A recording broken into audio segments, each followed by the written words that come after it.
Good afternoon. My name is James Greenblatt. I'm a board certified child and adult psychiatrist practicing over 30 years.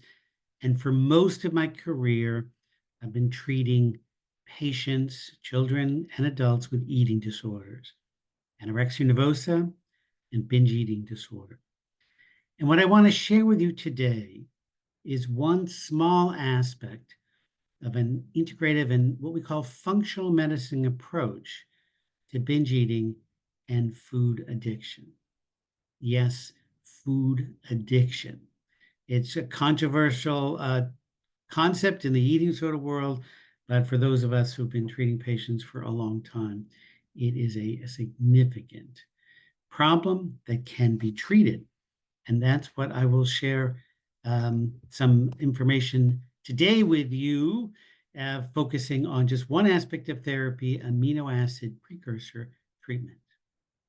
So for 30 years, I've been kicking and screaming and yelling, certainly throughout our eating disorder community, to try to help people appreciate that binge eating disorder and food addiction are consequences of disordered biology.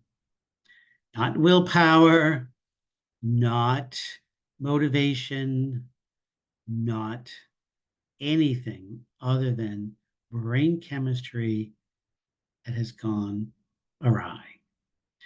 And I think with the GLP-1 agonists and the Wegovy and the Ozempic now out there, people are beginning to appreciate, wow, we can change the biology.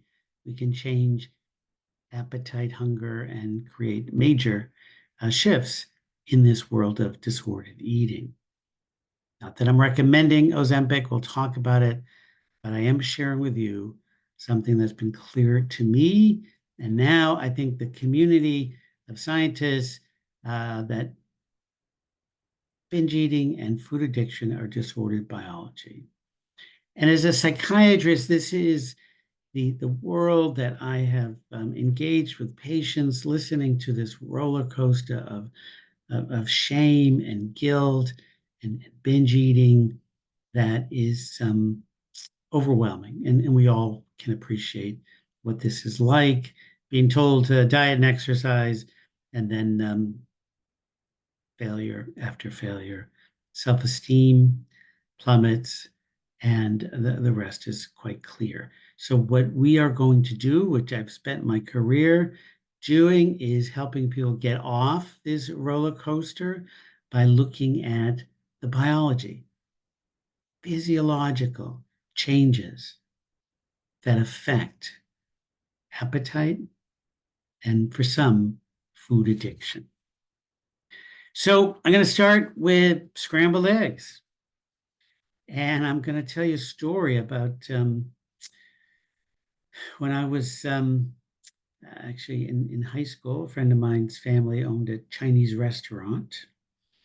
And he told me this story of a gentleman who was a regular customer, came in a little early, like 11 in the morning before lunch. And he said, I haven't had breakfast. Can you just make me some eggs? And they said, well, we don't really do this. And he just was kind of insistent. He was a regular customer. So they just scrambled him eggs and brought it out for him.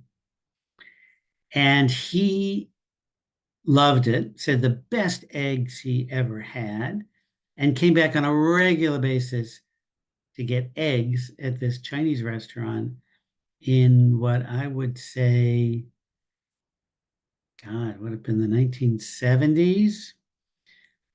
It's a little embarrassing, but anyways, a long time ago. So why were these eggs so tasty? Why did this gentleman come back every day or whenever he could for these eggs?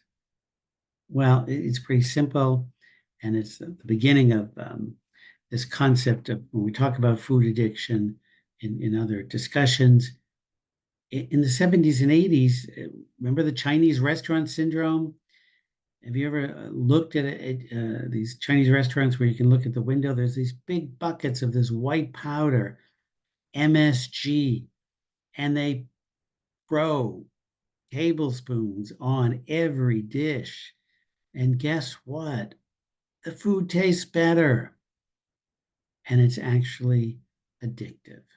So MSG is an additive that tricks the brain into thinking there's more protein and it tastes better. And it just creates this path that we now understand as what's called leptin resistance. Okay. So MSG disrupts this normal appetite, hunger, very orchestrated balance. And as these leptin resistance progresses, you're hungry all the time. Okay, this is kind of a little beyond the scope of this presentation, but I just wanted to kind of share with you this MSG story. And MSG is everywhere. I mean, we have different names, right? From monopotassium glutamate to anything that says yeast extract or autolyzed yeast, or all of our processed foods have MSG. Our restaurants throw it in everywhere. MSG is just everywhere.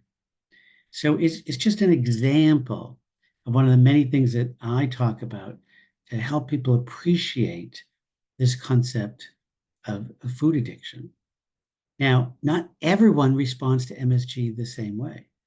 The same way not everyone responds when they drive by a bar, alcoholics, and they start craving alcohol. I have individuals that when they drive by Chinese restaurants, okay, they start craving food.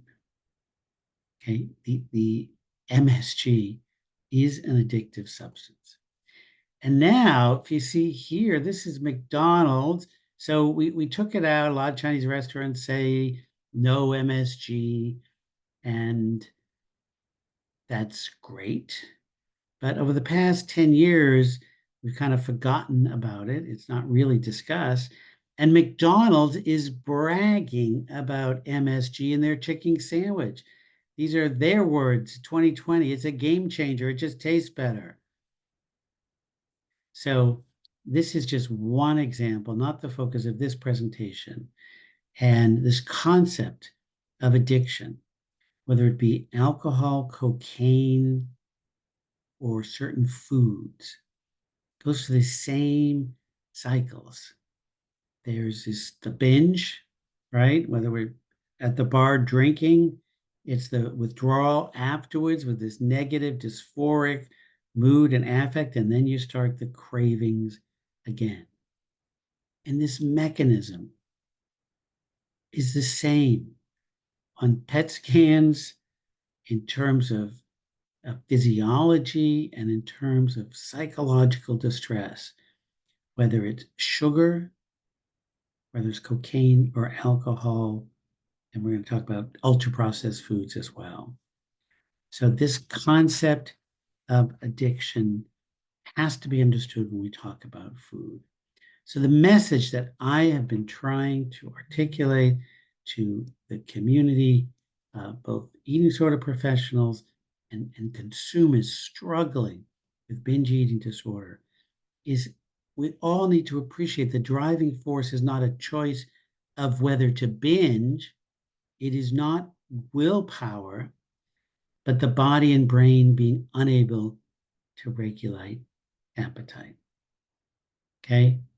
The body and brain. And it just became dramatic. I mean, again, we'll have another presentation. We can discuss the GLP-1 medicines, the pros and the cons.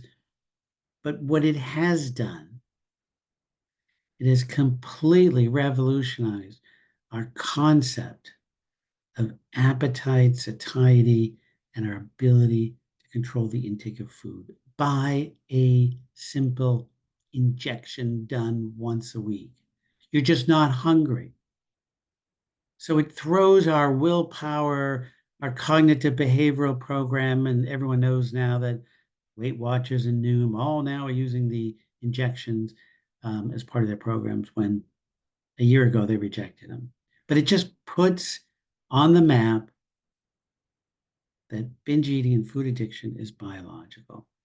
And one of our concerns, again, beyond this scope, is that, yeah, it helps when you're taking it But when you stop the medication, often the weight is gained because there's no significant changes to the mechanism other than the symptomatic relief. So we're going to try to understand this. We're going to try to keep coming back to this concept of addiction. And let's now get into binge eating disorder. It is common, right? It's more common than anorexia and bulimia. It's the most common eating disorder. And it's essentially 3 times more common than anorexia and bulimia combined. So we think of some of the medical complications and actually life-threatening complications of anorexia, but binge eating is neglected because people have such difference of opinions of how to treat it. So many are afraid to use biological interventions. So many are focusing on this cognitive behavioral therapy, which is helpful, but not sufficient if we understand brain chemistry, which we're going to get to. So it can be diagnosed at any weight. 2/3 of sufferers do meet criteria of binge eat for obesity, but not everybody. And then the roller coaster that I shared with you, it is just not the binge eating. It is what it's like for self-esteem, work performance, public distress, relationship issues, and ongoing health consequences. When you interview and talk to someone struggling with binge eating disorder, it is embarrassing, sometimes humiliating, and often shameful. They can't control the appetite. I hear the same story at work when there's pizza. Somebody can have 1 or 2 pieces. Many of our patients with binge eating disorder are having 2, 3, 4, and then looking and sneaking back for more. The appetite mechanisms are off. So there's lots of treatment options, as I shared with you, and everybody is picking and choosing. I've seen $1 million retreats. We're going to help you with your binge eating. We're going to help you lose weight. We all understand the ridiculous waste of time dieting is, but there's really no biologically based treatment that can appreciate what's happening in the body. And that's what we talk about in our program, the New Hope model, books that I've written, and the courses that we have on Psychiatry Redefined. So yes, it is possible to get off this roller coaster of binge eating and food addiction. So we're going to need to go back to basics, nutrition 101 here, and talk about essential nutrients. Okay? These are nutrients our body can't make that we have to obtain from our diet. Okay? So you need these to be in your diet for optimal health. And there are different kinds of essential nutrients. There are vitamins, there are minerals, there are essential fats that our body can't make, and there are amino acids that our body can't make, which we have to obtain from our diet. And this presentation is going to really just focus on amino acids for the treatment of binge eating disorder and food addiction. So these molecular messengers, if you will, how does different parts of the body communicate to each other? Well, it is through these amino acids that are synthesized into what we call peptides. So here's the schematic. We're going to focus on amino acids. How do we get amino acids in the body? We eat some protein. What happens when we eat protein? We break it down with our digestive enzymes and acid in our stomach, in our intestine, until we get amino acids. And these building blocks make all the neurotransmitters, not all, almost all, the neuropeptides, receptors, muscles, hormones. But it all starts with digesting protein and breaking it down to these essential amino acids. So when we talk about appetite, And I have a couple slides to kind of go over this. Appetite is regulated by these, among others, they're called neuropeptides. Okay. So you see GLP-1. I think this slide was done a number of years ago before there was a craze. But you also see CCK and ghrelin and PYY, and there are many others. But these chemical messengers are made from amino acids.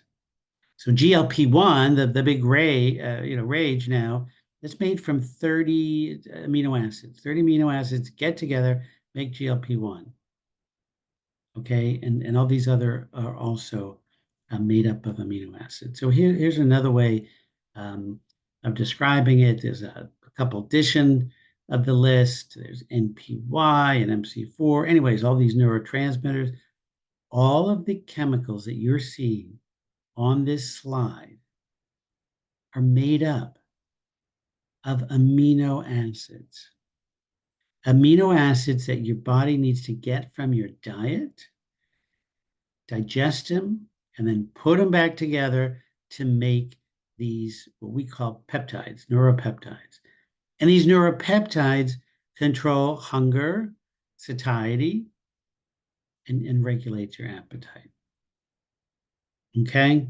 So that's the basis of what we're going to talk about today, understanding the importance of adequate amino acids to support appetite. So let's just start with one neurotransmitter called serotonin. Serotonin has lots of functions in the body we'll get to. But if you see here in this schematic, it is made up of the amino acid tryptophan in the diet. Tryptophan is a breakdown product in the diet. It's actually a vitamin D process to get it to 5-HTP, which is a supplement we'll talk about. And then that goes on to make serotonin, which also goes on to make melatonin. Okay, but here the synthesis of serotonin depends on tryptophan. And here you see serotonin has lots of functions in the body, but appetite, emotions, biological rhythms are core roles for serotonin. And then dopamine, another neurotransmitter, critically important, we'll talk about, but it's made from the precursor phenylalanine. Phenylalanine in the diet. You have to break down protein to get phenylalanine, and you make dopamine. And dopamine is one of the most significant neurotransmitters in the brain. And again, people talk about urinary neurotransmitters, which I'm not a fan of because the dopamine in the body doesn't cross the blood-brain barrier. Okay, but dopamine is also very important for appetite and reward, what feels good, motivation, and important parts of our kind of appetite regulation mechanisms. Okay, so we need tryptophan to make serotonin. We need phenylalanine to make dopamine. And how do we do that? Well, we chew our chicken, our fish, or our vegetarian protein, and then we, in the stomach, hydrochloric acid, and from the pancreas, lots of enzymes digest that protein to these little amino acids, and those amino acids get digested, and then they get into the brain, and they get put back together to make all those peptides that we talked about, the GLP-1, the CCK, the NPY, all these peptides that people have been studying for years that have some effect on appetite and the neurotransmitters. Okay, it's a simple mechanism. But what I want to share with you, being in this field for long periods of time, I just want to get to the test here, that patients with binge eating disorder often have very low levels of amino acids. Okay, so this is a plasma amino acid test. If you look in the red box, you see that everything, almost every essential amino acid, is to the left of that kind of 50th percentile, that white line. That means it's all very low. We want everything to the right. And you can see tryptophan is low. You can see phenylalanine is low. So there's not adequate amino acids to support the synthesis of the neurotransmitters, serotonin and dopamine. And we don't have good tests, but we can just assume if all these essential amino acids are also critical to make all these other neuropeptides, the GLP-1 and the CCK and the NPY, all these other peptides that regulate appetite, ghrelin and leptin. If you're deficient in the amino acids, you're not going to have adequate substrate to build these neuropeptides to control appetite. And again, 25 years, I repeatedly see low levels of amino acids, but it's not often based on dietary intake. So this is the most common question. We get my patient eat lots of protein, their amino acids should be fine. Well, we would think so, but they're not. Why? There could be a number of reasons. The first one is low protein intake. Some of our vegan, particularly our vegan adolescents, not getting adequate protein, amino acids low. Antacids, medicines that reduce stomach acid because you need acid to break down protein.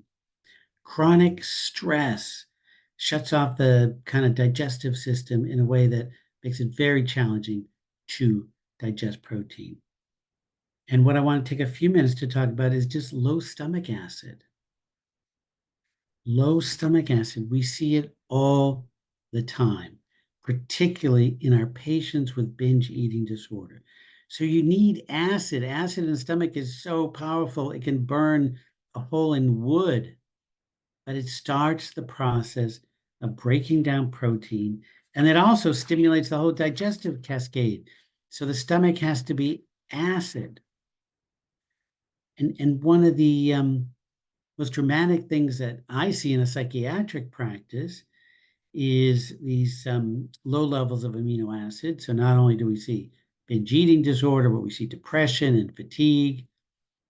And we know that not only is stomach acid good, but it decreases dramatically, one, as we age, and two, if someone's under chronic stress. So we see this dramatic dip of stomach acid production in individuals with major psychiatric illness.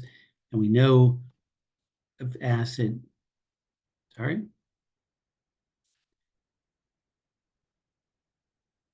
Sorry. We know acid is incredibly important for protein digestion. So we're eating protein. That's great. But we look at blood tests and we say that these levels are low. Why? Oftentimes, it's inadequate hydrochloric acid and digestive enzymes. And why is this so important for binge eating? Because so many of our patients, regardless of weight, have low levels of amino acids, meaning that's one of the mechanisms that they're hungry all the time. They can't produce the dopamine, the serotonin, the GLP-1s, and all the other neuropeptides to control appetite. Okay, so we need digestive enzymes, not just the acid to break down protein. So if amino acids are low, we're not going to make our digestive enzymes. Those are also made from acid. We don't break down our food properly, and amino acids continue to just drop. Okay, so here's the logic. If we can provide that, we're going to discuss these amino acid precursors and the nutritional cofactors to support neurotransmitter production, we're going to be able to regulate appetite in a natural way and then be able to regulate mood and behavior. So the first step in this process is kind of optimize digestion with hydrochloric acid and digestive enzymes. Okay, some of you might be able to access to a amino acid test. Some of you can't. But if you're struggling with binge eating and food addiction, if you take a digestive enzyme with acid, with meals, you begin to break down the protein that you're eating, and your body can do the rest. So here's the summary of what we're going to keep talking about all day today. 3 nutritional strategies. The first one is protein intake adequate, but you need to digest it. So digestive enzymes with hydrochloric acid. These are the supplements from Pure that we've used for many years. This is step 1. And again, you don't want to buy, there's so many digestive enzymes out there that don't have hydrochloric acid in. You need betaine HCl, at least 500 to 1,000 milligrams. You can take 2 different supplements, or here's one where it's combined. So yeah, I recommend starting with 1 capsule at the beginning of every meal, or right when you start eating. And eventually working up to 2, particularly if there's a protein in that meal. You don't need it for, excuse me, a carbohydrate snack. If you notice any burning, then stop it. It's very rare, but if someone had an ulcer, the acid might make things worse. Really simple, really inexpensive, incredibly powerful. Looking at amino acid tests for binge eating disorder patients for 25 years. Not everyone, but the vast majority, regardless of dietary intake, they're just low. Low amino acids means you cannot build peptides and neurotransmitters. Some people notice nausea, gas, and bloating. I would cut back. And I talked about acid. Very rare would you have any side effects on digestive enzymes. Unrelated to binge eating disorder, if someone is noticing bloating, discomfort, easily full, digestive enzyme can help. We actually use digestive enzymes for people with reflux, because reflux, for many of us, is actually a reflection of not having enough acid, because acid is what closes the sphincter, so you don't get reflux. So many individuals think you need antacids if you have reflux. Oftentimes, providing digestive enzymes with acid, you'll do better. Okay, so this is just another important tool that we need to understand in terms of supplements, and that is the mineral zinc. We just have briefly to go over it because it's critically important to digestion. So zinc is required to make stomach acid, right? There's an enzyme, carbonic anhydrase, to make acid in your stomach. And guess what? Without adequate zinc, you don't make enough acid. So there are many paths towards zinc deficiency that we can talk about. We don't have time completely here, but low zinc is low acid. And then another amazing fact that I discovered years ago working with patients with eating disorders is zinc is actually a cofactor in almost all the digestive enzymes from the pancreas. So to digest our protein, our carbohydrates, and fat, you need adequate zinc. So zinc deficiency, I think, is pretty epidemic in our culture. Our vegans are often zinc deficient. All of our plastics and phthalates and PCBs and toxins in the environment bind and make zinc unavailable. Anybody who's doing a lot of sweating, the sweating yoga or exercise, the saunas now are a big thing. That causes a loss of zinc. Puberty, our vegan adolescents are really high risk. stress causes zinc. So there are many paths to zinc deficiency that all could affect the acid and enzymes that we need to break down protein. So here's the same thing as zinc is low for whatever reason, a vegan diet without adequate supplementation, less acid, less stomach, can't break down the protein, zinc levels get lower, but amino acids are not properly absorbed. So in addition to hydrochloric acid, step 2 is optimizing zinc. So we look at zinc supplements. It's not high doses. It's somewhere between 30 and 60 milligrams a day total. You don't need high doses of zinc to replete. You always want to take zinc with food. You never want to take zinc over 100 milligrams. And long-term zinc supplement should be kind of monitored because it could lower copper. So zinc is a long discussion. We have hours of courses and content on zinc and major mental health issues on Psychiatry Defined, but for our purposes here, it's critical for brain function, it's critical for digestion, and without adequate zinc, you're not going to be able to optimize digestion to get adequate protein.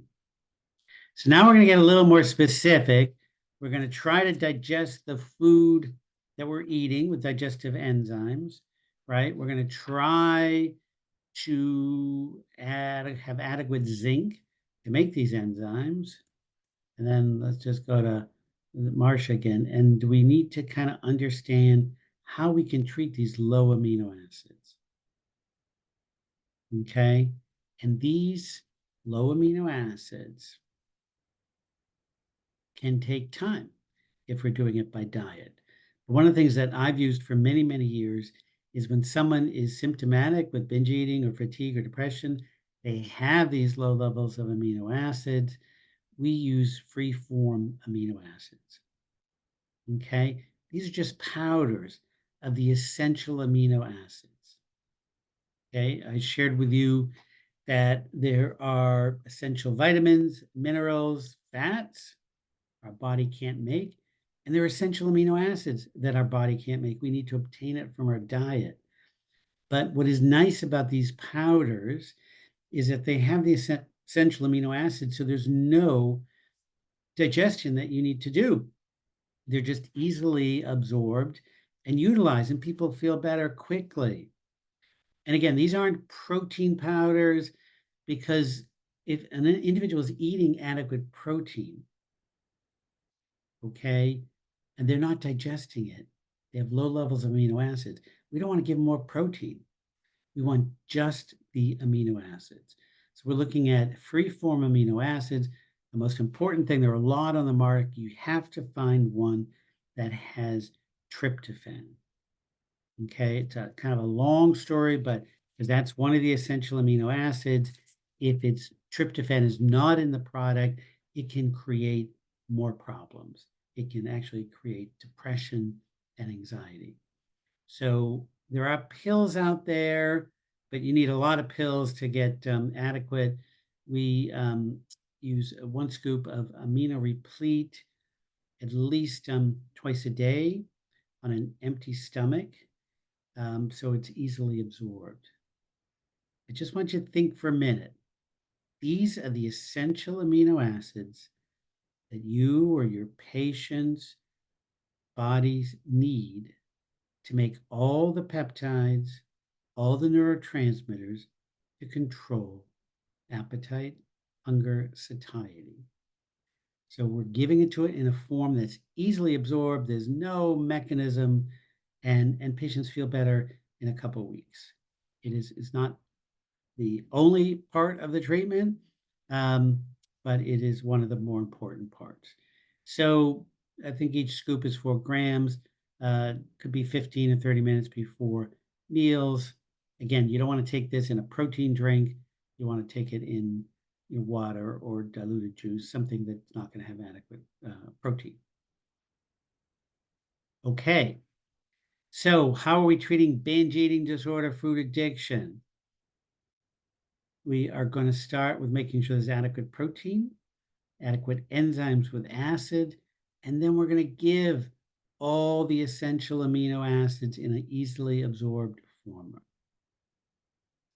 Okay, so now we want to get into specific amino acid precursors to these neurotransmitters and the cofactors.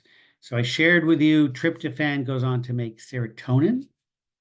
Tryptophan actually doesn't help much with appetite because there's a mechanism in the brain where only so much tryptophan can be uh, uh, released and absorbed across the blood-brain barrier. But what we do use is 5-HTP. So 5-HTP as a nutritional supplement has been incredibly helpful for depression, but more so in my practice for supporting appetite. So it is a precursor to serotonin. It has no feedback mechanism. So the more serotonin that you give, the more serotonin your body could make. Okay, it just passes right into the brain, freely converted to serotonin. It is a supplement extracted from a plant.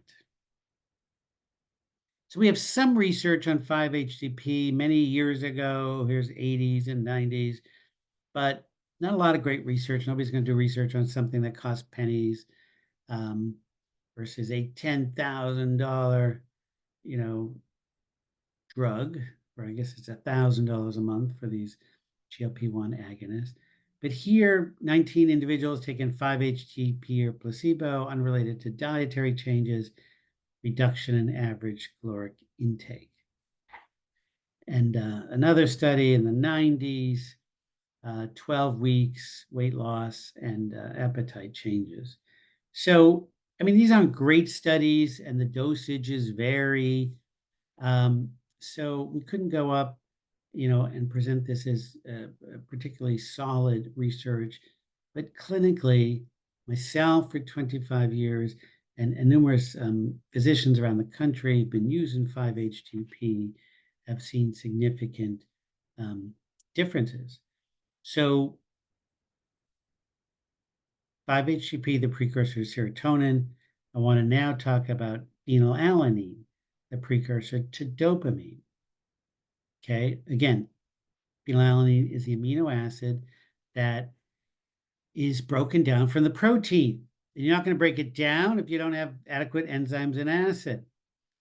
But what is fascinating about phenylalanine, not only is the building block of dopamine norepinephrine, which stimulates um, appetite and satiety and rewards, but it also regulates another neuropeptide called CCK.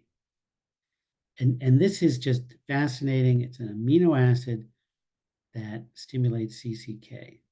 And why is CCK so important? Because CCK, again, it is a peptide. It is made up of amino acids, right? But phenylalanine stimulates it directly. When phenylalanine hits the stomach, gets to the small intestine, CCK gets released and into the brain and says, wait a minute, it's okay to be full. Okay, so phenylalanine regulates CCK, which promotes satiety. So for years in my binge eating disorder clinics and practice, we used 5-HTP, the precursor to serotonin, and phenylalanine, the precursor to dopamine and CCK, as a supplement to support controlling binge eating disorder. So here's the supplement we use from Pure. It's called NeuroPure. It has the phenylalanine. It has the 5-HTP. And the other thing, what this has made it very easy, is we don't have to use the zinc and the B6 and the folate, all these cofactors that are required for the synthesis of these neurotransmitters. Okay, so we're adding phenylalanine, 5-HTP, Typically, we'd start with one pill twice a day before meals. Sometimes we do it 3 times a day. Most of the time, we would just individualize it. There's some individuals who do fine during the day, but the appetite starts increasing. There's something called night eating syndrome in the evening. So oftentimes just giving this afternoon and evening can make a difference. So you have to feel comfortable titrating the dose, starting with one pill, go to two, and sometimes we need 4 pills a day, but titrate up slowly. So step 4 is more focused precursor amino acid therapy, phenylalanine and 5-HTP to support binge eating and appetite control. Again, amino acids should be taken on empty stomach. Don't mix them with kind of protein powders. And it's just fascinating. The amino replete, the free-form amino acids, and the NeuroPure, the targeted amino acid therapies have been a part of my practice for a binge eating disorder for many, many years. It's not the answer. We're going to talk about the big picture, but it is just incredibly helpful. So I used the first slide about roller coasters because that's what it's like for our patients. My life changed when I started with eating disorders, admitted someone to the hospital for an overdose. And this person overdosed, was in the ICU because she was a law student, actually, because she couldn't stop binging in the middle of the night. The only mechanism for her that she felt that she could stop binge eating is trying to kill herself. She took a lot of pills. It was not a simple attempt. She took a lot of pills. She was in the ICU and then got to our eating disorder program and very, very successfully treated. More than any other eating disorder, binge eating disorder and food addiction is treatable. We have the tools, but it's really based on understanding the biology. As much as I can appreciate my colleagues practicing cognitive behavioral therapy because it does help, it is not the answer when you ignore the biology of appetite. And now there are these two camps, right? The GLP-1 agonist and then the cognitive behavioral therapist.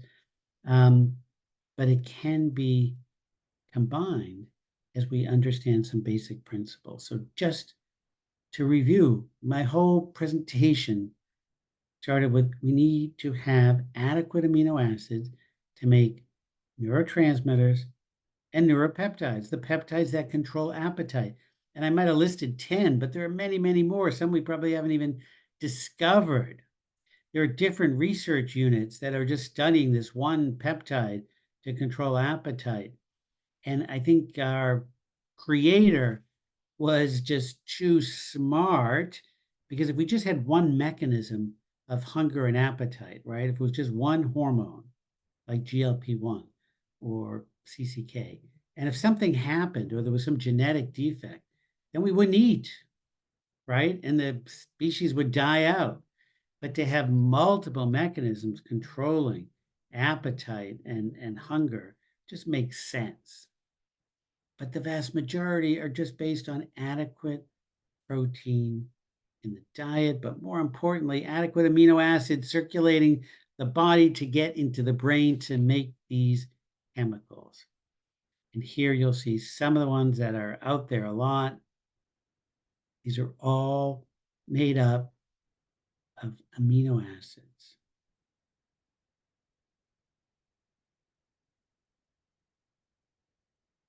Okay. So digestive enzymes, acid, free-form amino acids, and then NeuroPure to support appetite.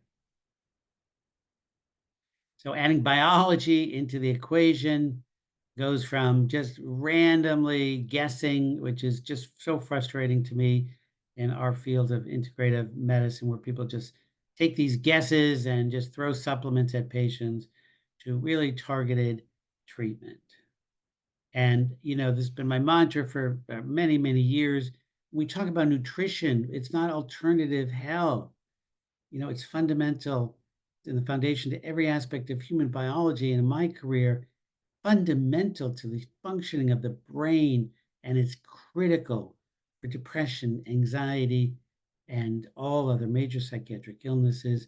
But for today's discussion, binge eating and food addiction. The most important point I can share with you today and every other presentation is that there's no cookbook. Everybody's different. And that is kind of the really foundation of functional medicine and the training in psychiatry redefined. How do we identify these differences? How do we target a personalized treatment approach to provide effective, long-lasting outcomes for our patients? This is the book that I wrote on binge eating, going through all these things that I've talked about, and then much, much more. And because there is so much, I've kind of simplified the book into a 6-hour kind of presentation. So 6-hour course we'll be having hopefully in the summer, to really review this concept of food addiction. What is it? And treatment approach to binge eating disorder. So we're going to talk about everything from ketogenic diets to amino acids to a relationship with dairy and wheat, to understand medications. I am not afraid to discuss medications, and there are some very effective ones, whether it's the GLP-1s or not. So this is going to be a comprehensive, probably 6-hour course and discussion that we'll be doing in the summer. So please stay tuned. And for full script, where all the supplements I mentioned you can find, and the other supplements that we use. And this is just an important part of our practice, being able to identify places that our patients can get all the supplements they need. So again, I thank you for your time.